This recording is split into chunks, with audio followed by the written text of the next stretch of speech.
Good morning student. GIC technical में मैं ए के वर्मा आप लोग का स्वागत करता हूं। तो जैसा कि हम लोग एक आईटीआई के लिए एक न्यू सीरीज स्टार्ट किए थे, जहां पे आईटीआई से के लेवल के हर कम्पिटिटिव एग्जाम को यहां पे कवर किया जाएगा। ठीक है, तो यहां पे हम लोग क्या कर रहे थे कि आईटीआई का हम लोग सिलेबस डिस्कस कर रहे थे, जहां पे हम लोग आईटीआई के पहले चैप्टर का हम लोग फुल पढ़ चुके हैं। पहला चैप्टर हम लोग जितना भी पहले चैप्टर में जितने भी टॉपिक हमारे कवर होते हैं, हम लोग क्या किए कि उसको पढ़ चुके हैं और उसके बेस पे हम लोग ऑब्जेक्टिव क्वेश्चन भी उस पर लगाए हैं। ठीक है, तो आज हम लोग देखेंगे कि उसका जो दूसरा चैप्टर था कि ओम्स लॉ, केसीएल और केवीएल। ठीक, तो हमारे इलेक्ट्रिकल के पॉइंट ऑफ व्यू से केसीएल और केवीएल और ओम्स लॉ, ठीक, ये तीन चीज़ें बहुत ही इम्पॉर्टेंट रोल हमारे इलेक्ट्रिकल में रखती है। ठीक, कि इनके बिना कोई भी जो सर्किट है हमारी, कोई भी नेटवर्क है, ठीक है, वो इनके बिना सॉल्व कर ही नहीं पाएंगे। ठीक, तो जो हमारा बेसिक है, सबसे हमारे आईटीआई के बच्चों के लिए जो सबसे बेसिक है वो क्या है कि हमारा ओम्स लॉ, केसीएल, केवीएल। ठीक, तो आज की क्लास में हम लोग जानेंगे कि केसीएल, केवीएल क्या होता है, ओम्स लॉ क्या होता है, वो कैसे काम करता है, ठीक, किसको कहते हैं, उसको सॉल्व करने के तरीके और उसकी मदद से हम लोग क्या क्या कर सकते हैं। ठीक है, उसको आज हम लोग डिस्कस करेंगे। ठीक, लेकिन उससे पहले हम लोग क्या करेंगे कि जो हमारा प्रीवियस चैप्टर का जो इम्पोर्टेंट चीज़ था उसको हम लोग क्या करेंगे कि एक जगह पे हम लोग एक पेज पे उसको लिख लेंगे। ठीक, जिससे कि हम जब भी आगे की ओर पढ़ेंगे तो हम लोग एक बार पिछली चीज़ों को रिवाइज कर सके और एक बार में ही उसको हम लोग रिकॉल कर सके।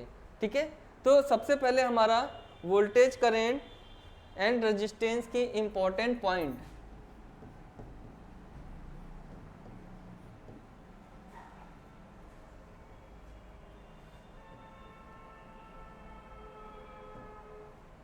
इसको हम लोग क्या करेंगे,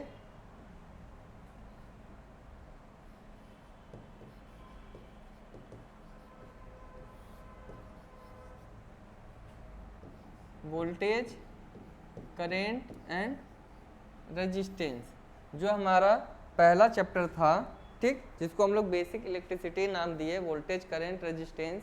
ठीक है, उसमें हम लोग इंपॉर्टेंट पॉइंट में क्या लिखेंगे कि मास ऑफ इलेक्ट्रॉन, पहला क्या है, जहां से क्वेश्चन बनता है हमारा, पहला क्या है, मास ऑफ इलेक्ट्रॉन, यानी कि ME लिख सकते हैं इसको हम लोग। इसका कितना होता है 9.11 into 10 to power minus 9.11 into 10 to power minus 31 kg। अब यहीं पे अगर मास ऑफ प्रोटॉन लिख दे तो कितना हो जाएगा 1.6 into 10 to power minus 27 kg। ठीक है, यहाँ पे अगर हम लोग मास ऑफ प्रोटॉन लिख दे तो क्या हो जाएगा 1.6 into 10 to power minus 27 kg। तो मास ऑफ प्रोटॉन बराबर क्या हो जाएगा कि 1840 इंटू मास ऑफ इलेक्ट्रॉन। ठीक, 1840 इंटू मास ऑफ इलेक्ट्रॉन। ठीक है, फिर इसके बाद हम लोग देखे थे तीसरा चार्ज, जिसको हम लोग क्या बोले, आवेश बोले थे। ठीक है, चार्ज की इकाई क्या हो जाएगी, इसको हम लोग किससे डिनोट कर रहे थे, आवेश को हम लोग किससे डिनोट किए कि Q से। इसकी यूनिट क्या हो जाएगी, कूलम। ठीक है, चौथा, इसके बाद अगला क्या हो जाएगा, फिर करंट हम लोग देखे थे, करंट में करंट धारा, इसको किससे डिनोट किए, I से। I बराबर क्या था, Q बाई टी कूलाम पर सेकेंड या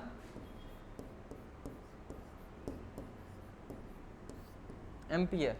ठीक, फिर इसके बाद क्या था हमारे पास वोल्टेज था, इसको विभव बोलेंगे। ठीक, किससे डिनोट करेंगे? V से। ये क्या था? V बराबर W/Q, यूनिट क्या हो जाएगी? जूल पर कूलाम या वोल्ट। ठीक है, फिर इसके बाद हम लोग देखे थे मोस्ट इम्पॉर्टेंट रेजिस्टेंस या प्रतिरोध, इसको R से डिनोट किए थे और R बराबर क्या था? रो L/A, जिसका मात्रक क्या था? ओम। ठीक है, यहाँ तक हो गया, इसको नोट कर लीजिए। ठीक, इसको नोट हो गया। फिर इसके बाद क्या था हमारे पास कि सीरीज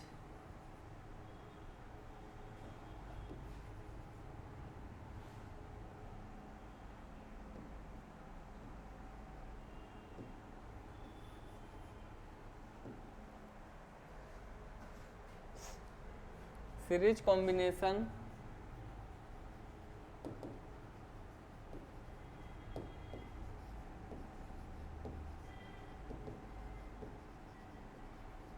रेजिस्टेंस। ठीक, प्रतिरोध का सीढ़ी संयोजन क्या हो जाएगा? हम क्या बताए थे कि R इक्विवेलेंट बराबर R1 plus R2 plus R3। अब यहीं पे पैरेलल हो जाएगा कॉम्बिनेशन ऑफ रेजिस्टेंस, यानी प्रतिरोध का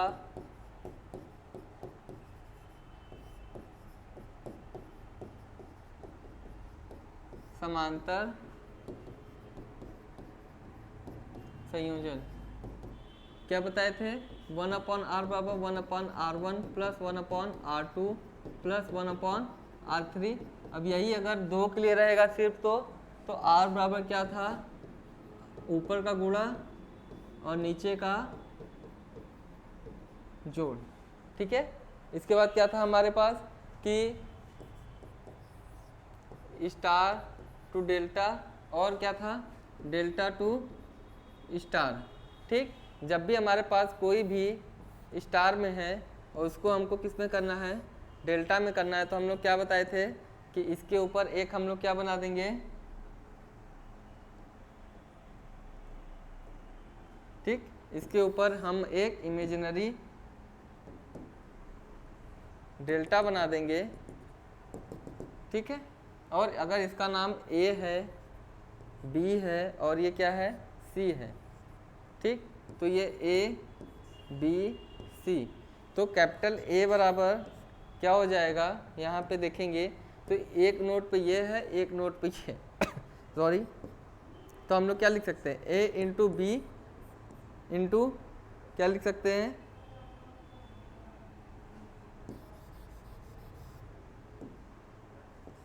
A plus B plus A into B upon जो बचा हुआ है। ठीक है, उसी तरह B क्या हो जाएगा हमारा?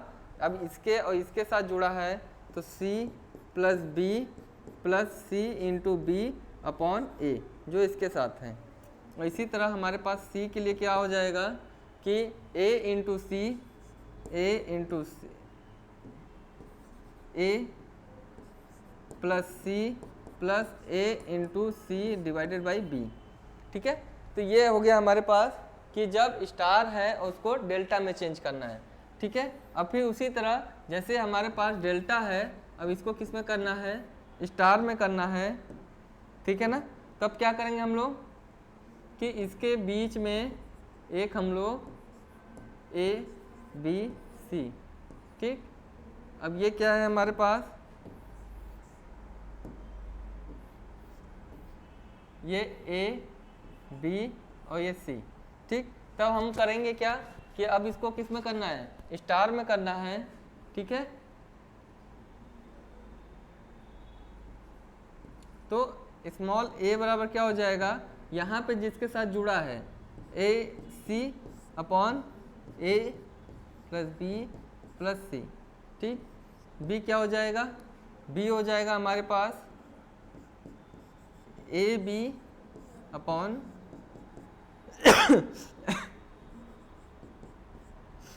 अब सी क्या हो जाएगा, सी सी बी अपॉन ए प्लस बी प्लस सी। ठीक है, ये इसको नोट कर लीजिए। ये हमारे पास क्या है, स्टार डेल्टा और डेल्टा टू स्टार है।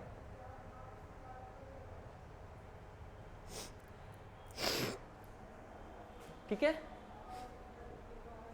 तो यहाँ पे हमारा क्या हुआ कि जो भी हम लोग पहले चैप्टर में पढ़े थे, ठीक, वो एक बार क्या हुआ कि रिवाइज हो गई।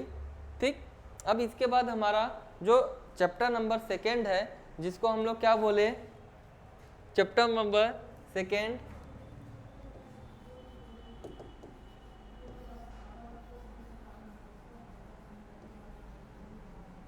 Ohm's law, KCL, KVL, Ohm's law, KCL and KVL.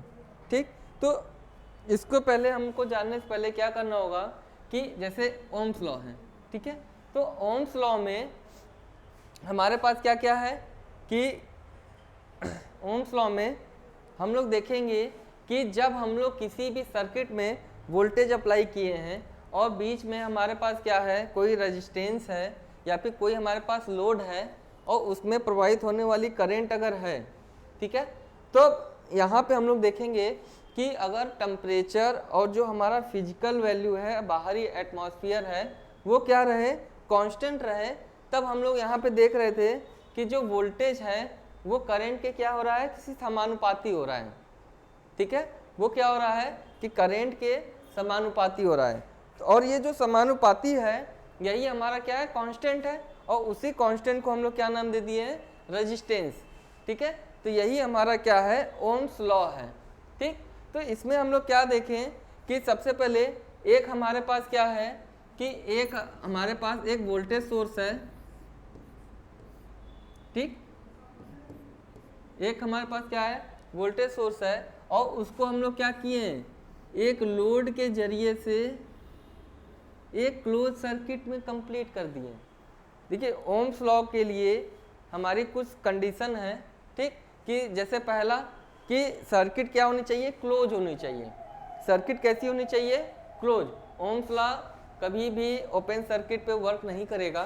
ठीक, तो ओम्स लॉ किस पे कर रहा है कि सर्किट हमेशा कैसी हो, क्लोज हो, और दूसरी चीज कि उसकी जो बाहरी एटमॉस्फेयर है, ठीक है, और टेम्परेचर क्या हो, कांस्टेंट हो। ठीक, तब वोल्टेज हमारा किसके समानुपाती हो जाता है, करंट के समानुपाती हो गया। ठीक है, तो यहाँ पे दो चीज आएगी, एक हमारे पास ये वोल्टेज दिए हैं, तो यहाँ पे क्या आ गया, हमारे पास एक वोल्टेज ड्रॉप हो गया। ठीक, यही हमारे पास क्या है, करंट है। ठीक है, ये हमारे पास क्या है, सप्लाई करंट है।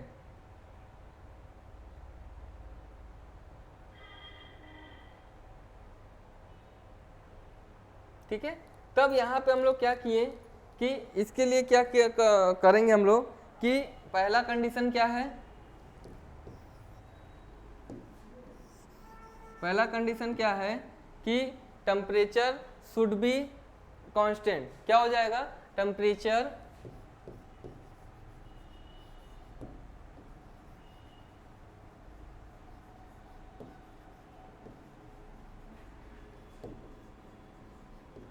कांस्टेंट, यानी कि तापमान स्थिर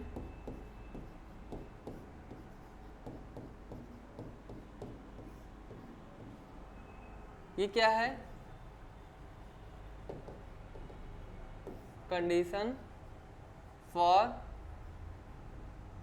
ओम्स लॉ।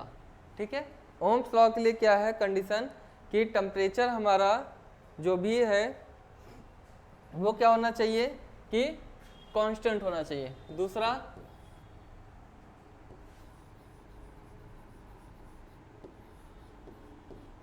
क्लोज सर्किट यानी कि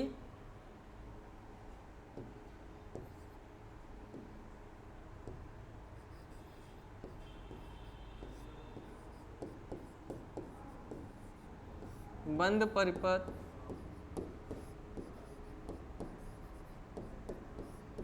होना चाहिए। ठीक है, बंद परिपथ होना चाहिए। ठीक है, तब इस केस में क्या होगा कि जो हमारा करंट है वो वोल्टेज की क्या होगा, समानुपाती होगा। ठीक है, पहले केस में क्या होगा कि वोल्टेज करंट के समानुपाती होगा, यानी कि जब हमारा क्या बनेगा कि दो केस बनता है जहाँ पे क्या होता है कि एक जगह पे हमारा करंट क्या होता है वोल्टेज के समानुपाती होता है। ठीक है, और दूसरा केस क्या है कि जो वोल्टेज है वो करंट के समानुपाती होता है। ठीक, ऐसे तो हमारे पास जो ओम्स लॉ है ये दोनों सही है, लेकिन कहीं कहीं पे हमारा I डायरेक्टली प्रोपोर्शनल V लिखता है, कहीं पे V डायरेक्टली प्रोपोर्शनल I लिखता है। ठीक है, तो यहाँ पे क्या है कि जो हम लोग देख रहे हैं कि I डायरेक्टली प्रोपोर्शनल V, ठीक, यानी कि इसका मतलब क्या है कि V जैसे जैसे वेरी करेगा I हमारा क्या हो रहा है, वेरी कर रहा है। ठीक है, और यहाँ पे क्या है कि जैसे जैसे करंट वेरी कर रहा है वैसे वैसे यहाँ पे वोल्टेज हमारा वेरी करेगा। ठीक है, तो दो चीज है,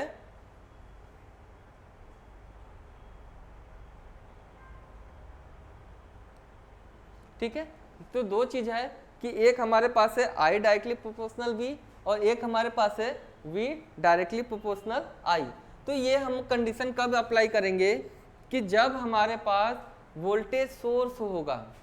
ठीक, यहाँ पे जब हमारा वोल्टेज सोर्स के रूप में V है, ठीक है, तो इस केस में हम लोग क्या करेंगे, I डायरेक्टली प्रोपोर्शनल V करेंगे, जो कि ज़्यादातर इसको हम लोग सही मानते हैं।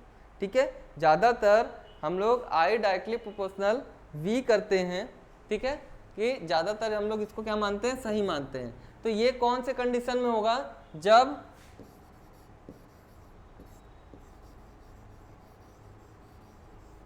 सप्लाई वोल्टेज लेंगे। ठीक है, जब सप्लाई वोल्टेज लेंगे तो I डायरेक्टली प्रोपोर्शनल V। अब यहाँ पे आते हैं कि V डायरेक्टली प्रोपोर्शनल I, तो V डायरेक्टली प्रोपोर्शनल I क्या हो जाएगा कि यहाँ पे हमारे पास एक लोड है। ठीक है, तो लोड ये क्या कर रहा है, यहाँ पे वोल्टेज ड्रॉप कर रहा है। ठीक, तो ये क्या है कि ये वोल्टेज ड्रॉप का है कि हमारा क्या हो जाएगा कि जितना हमारी करंट फ्लो कर रही है उस पर हमारा वोल्टेज डिपेंड कर रहा है। इसका मतलब यहाँ पे ये क्या है कि वोल्टेज ड्रॉप है। ठीक, ये हम कब करेंगे, जब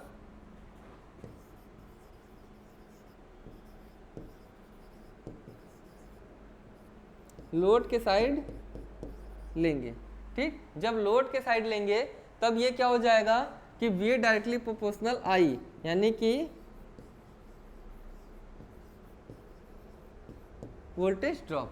ठीक है, तो इसका मतलब क्या है कि हम लोग इसको ऐसे बोल सकते हैं, यानी कि ओम्स लॉ किसे कहते हैं, तो ओम्स लॉ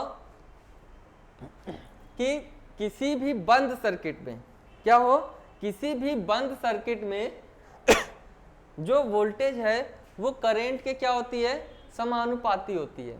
ठीक, या फिर इसको हम लोग लिख सकते हैं कि जो हमारी सप्लाई वोल्टेज है वो हमारे करंट के समानुपाती होती है। वो कब होगा, जब हम लोग सप्लाई वोल्टेज लेंगे। ठीक है, फिर दूसरा कंडीशन क्या है कि जब ऐसे क्लोज सर्किट में, ठीक है, जब क्लोज सर्किट में वोल्टेज बराबर वोल्टेज क्या हो जाए, करंट के समानुपाती हो जाए। ठीक है, तो इस कंडीशन को हम लोग क्या बोलेंगे कि ये ओम्स लॉ है। ठीक, तो इसको हम लोग लिख लेंगे। ठीक, कि किसी भी प्रतिरोध में सप्लाई करंट उस प्रतिरोध में सप्लाई वोल्टेज के समानुपाती होता है। ठीक, ये भी बोल सकते हैं हम लोग कि हमारे पास जो वोल्टेज है ठीक, उसमें जो हमारा जो रेजिस्टेंस है उसमें बहने वाली जो करंट है वो उसकी क्या हो जाएगी, समानुपाती हो जाएगा। ठीक है, यदि टेम्परेचर और जो फिजिकल एटमॉस्फेयर है हमारा वो कैसा हो, कांस्टेंट रहे। ठीक है, जब ये कांस्टेंट रहेगा हमारा जो टेम्परेचर है, ठीक है, ये जब कांस्टेंट रहेगा तब किसी बंद सर्किट में जो वोल्टेज है वो करंट के समानुपाती होगा। ठीक है, और ये जो समानुपाती है यही हमारा रेजिस्टेंस है जो कि कांस्टेंट है, जिसका ग्राफ कैसे बनेगा, अगर ये मान लेते V है, ये हमारे पास I है। ठीक है, ये क्या कह रहा है कि जैसे जैसे वोल्टेज बढ़ रहा है वैसे वैसे करंट, या फिर जैसे करंट बढ़ रही है वैसे वोल्टेज, तो जैसे जैसे करंट बढ़ी, अगर ये 4 लिए तो ये भी सेम खाने पे है। ठीक, तो करंट जब 1 पे आएगा, यहाँ ध्यान देंगे, जब करंट हमारा 1 पे आएगा तो वोल्टेज भी 1 पे आया, यानी कि इसका रिजल्टेंट यहाँ बनेगा इसका रिजल्टेंट यहाँ बना। अब जैसे 2 पे आया तो ये, और 2 वाला ये, 3 वाला ये, 4 वाला ये। तो यहाँ पे हम देख रहे हैं कि एक पॉइंट हमको ये मिला, दूसरा पॉइंट, तीसरा पॉइंट और ये चौथा पॉइंट। अब इसको अगर जब मिलाएंगे तो यही हमारा क्या है, रेजिस्टेंस है, जिसको हम लोग क्या बोलते हैं, लीनियर। ठीक, लीनियर का मतलब कि ये टाइम के साथ वेरी नहीं कर रहा है, यानी कि जैसे जैसे करंट हमारा जा रहा है वैसे वैसे वोल्टेज जा रहा है, तो इसका रिजल्टेंट क्या है, कांस्टेंट है। ठीक, इसका रिजल्टेंट क्या हो जाएगा, कांस्टेंट हो जाएगा। ठीक है, तो इसको नोट कर लीजिए।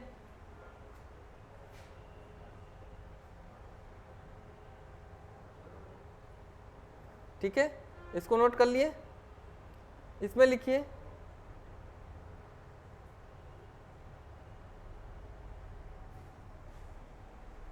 तो ओम्स के नियम में हम लोग क्या लिख सकते हैं,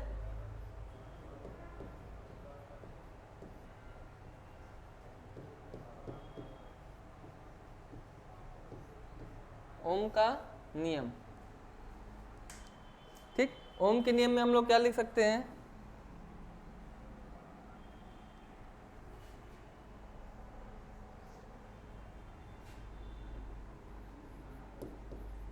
यदि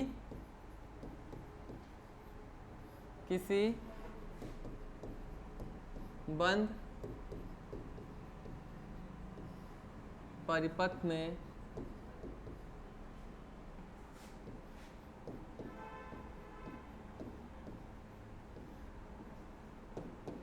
वोल्टेज को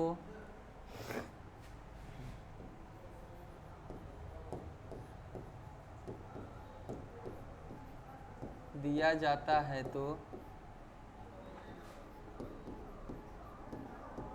उसमें एक धारा प्रवाहित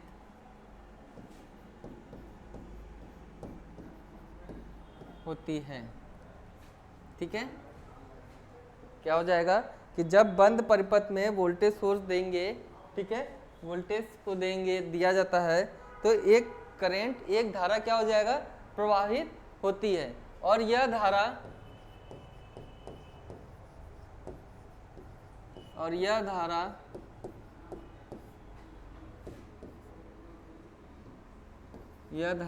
या यह करंट दिए गए वोल्टेज या विभव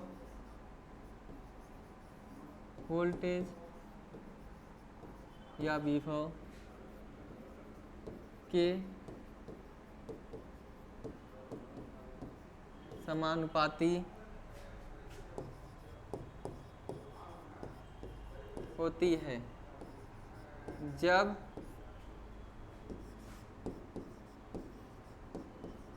तापमान स्थिर रहे। ठीक, जब तापमान क्या हो जाए स्थिर रहे, और क्या हो कि तापमान के स्थिर रहने के बाद, ठीक, एक बंद सर्किट में जब करंट फ्लो करेंगे तो क्या हो जाएगा, जो करंट है वो करंट किसके समानुपाती हो जाएगी, वोल्टेज के समानुपाती होगी। ठीक है, अब यही समानुपाती हटाने के लिए V by R, V by R, ठीक। यही R हमारे पास क्या है,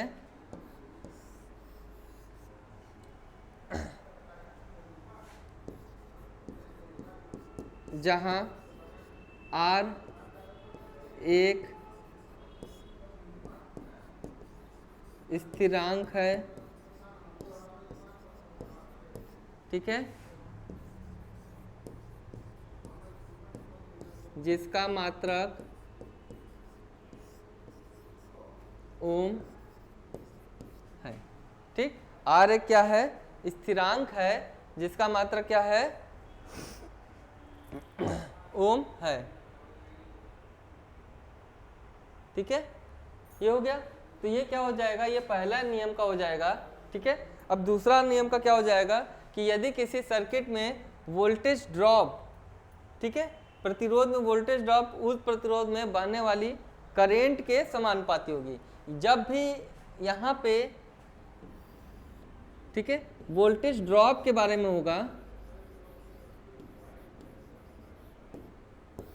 ठीक, तो वोल्टेज ड्रॉप में क्या हो जाएगा कि सेम यही होगा, लेकिन V डायरेक्टली प्रोपोर्शनल I, जहाँ पे V बराबर I इंटू आर। तो R यहाँ पे क्या है, यहाँ पे भी R क्या है कि आपका एक कांस्टेंट है, R क्या है, कांस्टेंट है, और इसका भी कैसा होगा, इन दोनों का जो हमारे पास ग्राफ बनेगा वो I और V, ये क्या जाएगा, रेखीय, ठीक। और ये हमारा क्या है, रेजिस्टेंस है, ठीक है। ओम्स लॉ हमेशा क्या होता है, लीनियर एलिमेंट पे काम करेगा। ओम्स लॉ किस पे वर्क करेगा, ऑलवेज लीनियर सर्किट पे, कभी भी वर्ग या फिर नॉन लीनियर पे कभी भी हमारा ओम्स लॉ काम नहीं करेगा। ओम्स लॉ हमेशा काम किस पे करेगा, हमेशा लीनियर सर्किट पे, ठीक है। ये हो गया, इसको नोट कर लीजिए।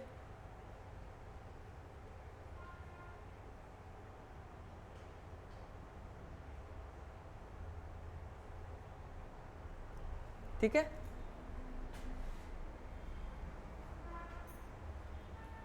और आपको अगर जहां पे भी समझ में ना आए, आप कमेंट में लिख के एक बार वहां पे क्वेरी कर सकते हैं।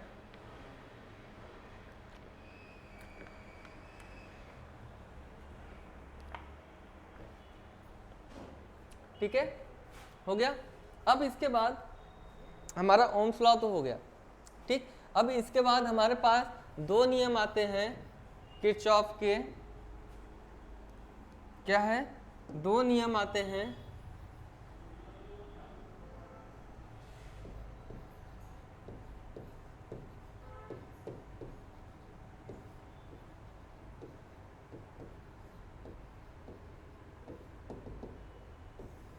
किरचॉफ के नियम, ठीक है। इसमें क्या है कि पहला क्या है, केसीएल, दूसरा क्या है, केवीएल, यानी कि किरचॉफ करंट लॉ। इसको क्या बोलेंगे हम लोग कि किरचॉफ करंट लॉ, ठीक है।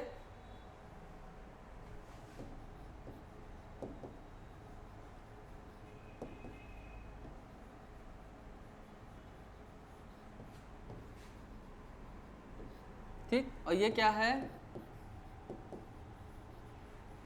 किरचॉफ वोल्टेज लॉ, ठीक। तो केसीएल एक हो गया, एक क्या हो गया, केवीएल हो गया, ठीक है। तो यहाँ पे जो केसीएल है हमारे पास, ठीक है, किरचॉफ करंट लॉ, दूसरा हमारा क्या है, केवीएल है, किरचॉफ वोल्टेज लॉ, ठीक। इसके पहले हम लोग पढ़े थे ओम्स लॉ, ठीक है, जहाँ पे V बराबर आई आर था, ठीक, या फिर I बराबर V अपॉन R जा रहा था, ठीक है। तो इसके बाद हम लोग पढ़ रहे हैं किरचॉफ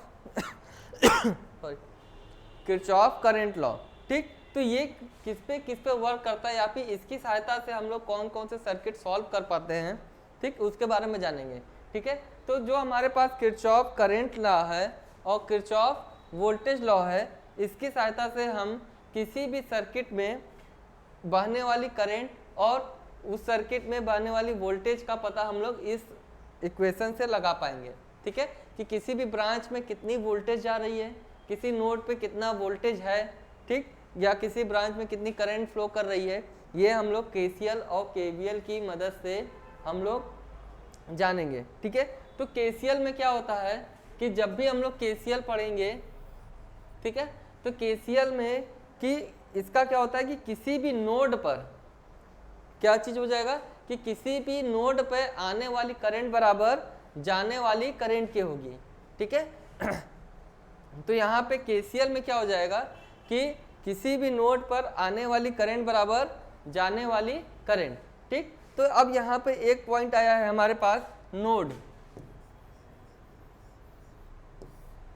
ठीक है, नोड आया तो नोड में क्या हो जाएगा कि ऐसा पॉइंट जहां पे दो या दो से अधिक ब्रांचेस मिलती हों, ठीक, और करंट का क्या हो जा रहा है, डिवीजन हो रहा है। ठीक, ऐसा पॉइंट जहां पे नोड में क्या लिख सकते हैं हम लोग कि ऐसा पॉइंट जहां पे दो या दो से अधिक ब्रांच मिल रहे हों और करंट का विभाजन हो रहा है, तो उसको हम लोग क्या बोलेंगे, नोड बोलेंगे। ठीक है, इसको लिख लीजिए कि जब दो या दो से अधिक, इसमें लिखो नोड में कि जब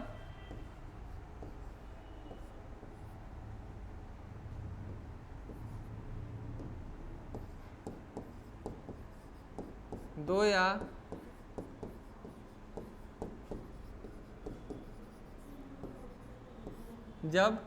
या दो से अधिक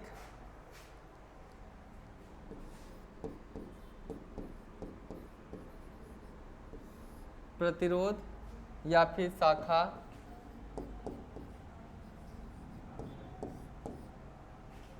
जब दो या दो से अधिक प्रतिरोध शाखा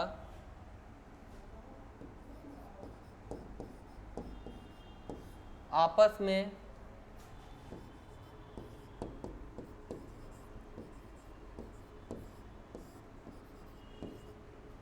मिलते हो और वहाँ धारा का विभाजन हो रहा हो, तो ऐसे पॉइंट को नोड कहते हैं। ठीक है, तो ऐसा पॉइंट जहां पे क्या हो रहा है कि दो या दो से अधिक ब्रांचेस मिल रही हो, ठीक है, शाखा मिल रहे हो या फिर रेजिस्टेंस मिल रहे हो, और वहां पे क्या हो जाए, करंट का बंटवारा हो जाए। ठीक है, तो इसको हम लोग क्या बोलेंगे कि ये एक नोड है। जैसे कि एक हमारे पास इधर से आया, ठीक, एक इधर से आया, एक इधर से, तो ये हमारे पास क्या है, ये पॉइंट को हम लोग क्या बोलेंगे, नोड। ठीक है, ये इधर से आया, ये इधर को गया, ठीक, इधर को गया, तो यहाँ पे करंट क्या हो रहा है, यहाँ पे करंट चेंज हुआ, बट गया। ठीक है, और एक पॉइंट पे यहाँ पे आके मिल रहे हैं, तो इसी को हम लोग क्या बोलेंगे, नोड बोलेंगे। ठीक है, इसको हम लोग क्या बोलेंगे, नोड। ठीक है, यहाँ तक समझ में आ गया सबको, इसको लिख लीजिए। ठीक, ये हो गया। ठीक है ना, अब इसके बाद आते हैं हम लोग केसीएल। केसीएल, ठीक, किरचॉफ करंट लॉ। ये क्या हो जाएगा, किरचॉफ करंट लॉ। इसमें लिखो यदि किसी नोड पर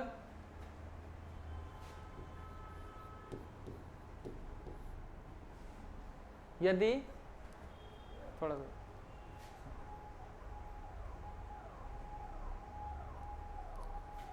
केसीएल में क्या हो जाएगा कि आने वाली करंट जाने वाली करंट के बराबर रहेगी। ठीक है, किसी भी नोड पर, यहाँ पे लिख लो, यदि नहीं यहाँ पे लिखो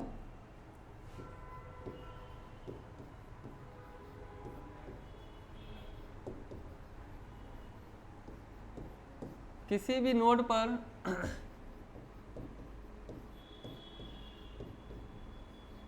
आने वाली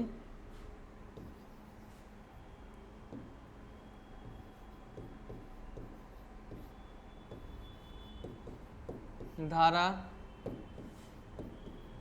उस नोड से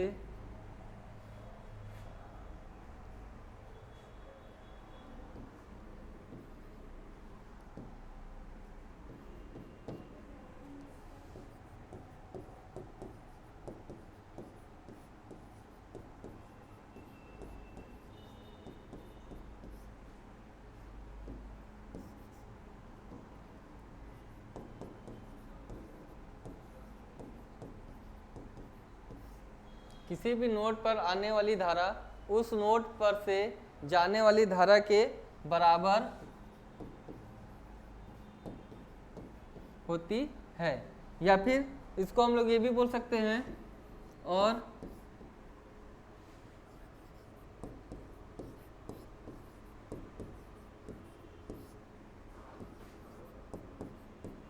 आने वाली धारा बराबर जाने वाली धारा। ठीक है, आने वाली धारा बराबर जाने वाली धारा, कहाँ पे? किसी भी नोड पर आने वाली धारा बराबर जाने वाली धारा। ठीक है,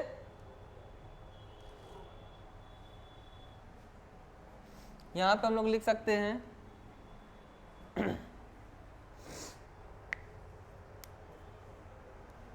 ठीक है, यहाँ पे क्या हो जाएगा, किसी भी नोड पर आने वाली धारा उस नोड पर से जाने वाली धारा के बीजगणितीय योग। यहाँ पे एक चीज छूट गया, क्या हो जाएगा?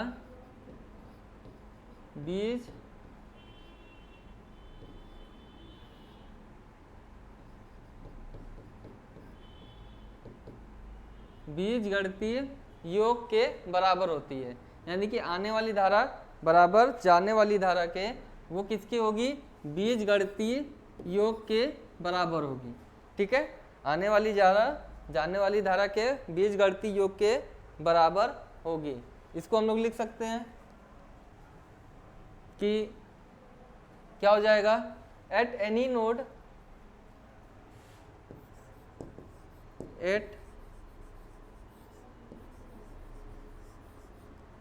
at any node the algebraic sum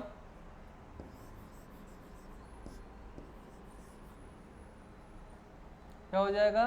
the algebraic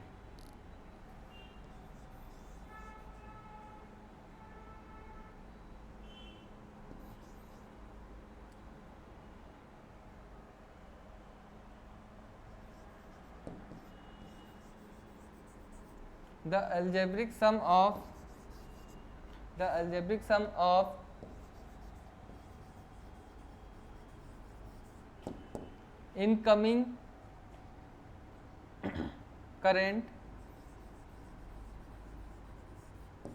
algebraic sum of incoming current is equal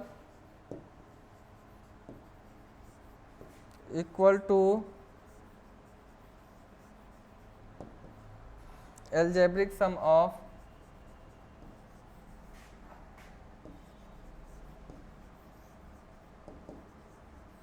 outgoing current। क्या हो जाएगा कि at any node the algebraic sum of incoming current is equal to algebraic sum of outgoing current। ठीक है, यानी कि इसमें क्या हो जाएगा कि किसी भी नोड पे जो आने वाली करंट है वो जाने वाली करंट के क्या हो जाएगी? बराबर होगी किसके? अलजेब्रिक सम के। ठीक है, इसको नोट कर लीजिए। ठीक, अब यहाँ पे क्या है कि जैसे कि हमारे पास कोई भी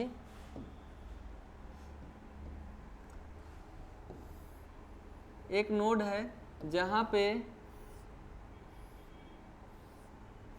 अलग अलग शाखाएं हैं, अलग अलग क्या है? ब्रांच है, जहाँ पे हमारे पास I1 है, ठीक, I2 है, ठीक है,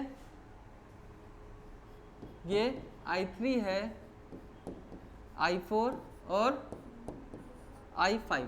ठीक, यहाँ पे हमारे पास क्या है कि 5 शाखाएं हैं जहाँ पे करंट आ रही है और जा रही है, कहाँ से, एक नोड पे। तो केसीएल क्या बोलता है कि किसी भी नोड पर आने वाली करंट जाने वाली करंट के बराबर होगी। ठीक, तो हम लोग क्या कर सकते हैं कि आने वाली करंट और जाने वाली करंट क्या हो जाएगी, बराबर कर देते हैं। तो अंदर कौन सी आ रही है, I1 अंदर जा रही है, I2 भी अंदर जा रही है, लेकिन I3 बाहर जा रही है और I5 भी बाहर जा रही है। तो I1, I2 और I4, ठीक, I1 plus I2 plus I4 बराबर क्या हो जाएगा, I3 प्लस I5। यानी कि क्या हो जाएगा कि I1 plus I2 plus I3 I4 बराबर I3 प्लस I5। ठीक, तो इसका मतलब क्या हो गया कि आने वाली करंट बराबर जाने वाली करंट की। या फिर हम लोग क्या लिख सकते हैं कि I1 plus I2 minus I3 plus I4 minus I5 equal to 0। यानी कि जितनी भी जाने वाली करंट है अंदर, बाहर की ओर जितनी भी जाने वाली करंट है वो कैसी हो जाएगी, नेगेटिव। ठीक है, तो यहाँ पे क्या हुआ कि इसका अलजेब्रिक सम जो है वो क्या होगा 0 होगा। ठीक है, उसका अलजेब्रिक सम क्या हो जाएगा, 0 के बराबर हो जाएगा। यानी कि हम लोग यहाँ लिख सकते हैं कि I बराबर क्या हो जाएगा, 0। ठीक है, सिग्मा I बराबर क्या हो जाएगा, समेशन ऑफ I बराबर क्या हो जाएगा, 0 के। ठीक, तो यही हमारा क्या है, ओम्स लॉ है, केसीएल है, सॉरी। ठीक है, ये क्या हो जाएगा, केसीएल हो जाएगा।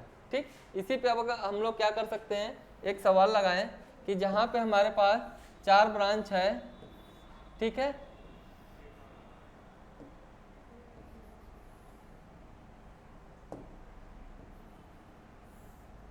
ठीक, जहां पे 3 एम्पियर, ये 5 एम्पियर, 4 एम्पियर, ये अंदर आ रहा है, ये भी, ये बाहर जा रहा है और ये अंदर आ रहा है।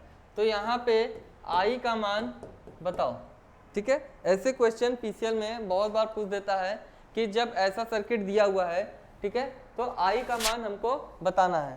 ठीक, तो I बराबर क्या हो जाएगा कि देखो ये अंदर की ओर जा रहा है, पहले तो हमको देखना है कि किस नोड पे करंट आ रही है कि जा रही है। इस नोड पे तो 3 एम्पियर क्या हो रहा है, आ रहा है, 4 एम्पियर भी अंदर की तरफ आ रहा है।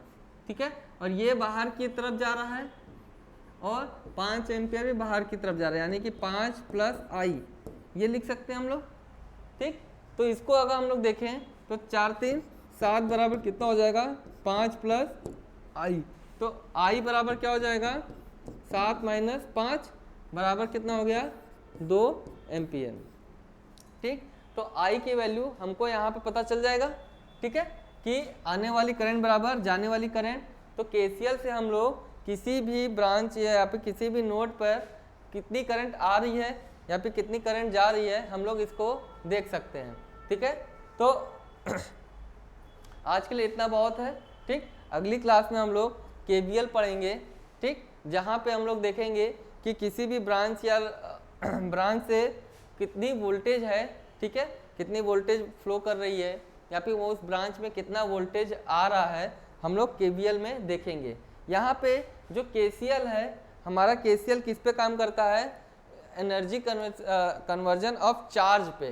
ठीक है, ये क्या करता है कि कन्वर्जन ऑफ पे, कि ये किस पे संरक्षण पे काम करता है, ये चार्ज पे काम करता है। ठीक, जहाँ पे केसीएल किस पे, केवीएल किस पे काम करेगा, वो एनर्जी पे करेगा। ठीक है, पहला हमारा यहाँ से पूछ देता है कि जो हमारा संरक्षण है एनर्जी का, वो केसीएल किस पे करता है, तो किस पे करेगा, चार्ज पे करेगा, और केवीएल एनर्जी पे करेगा।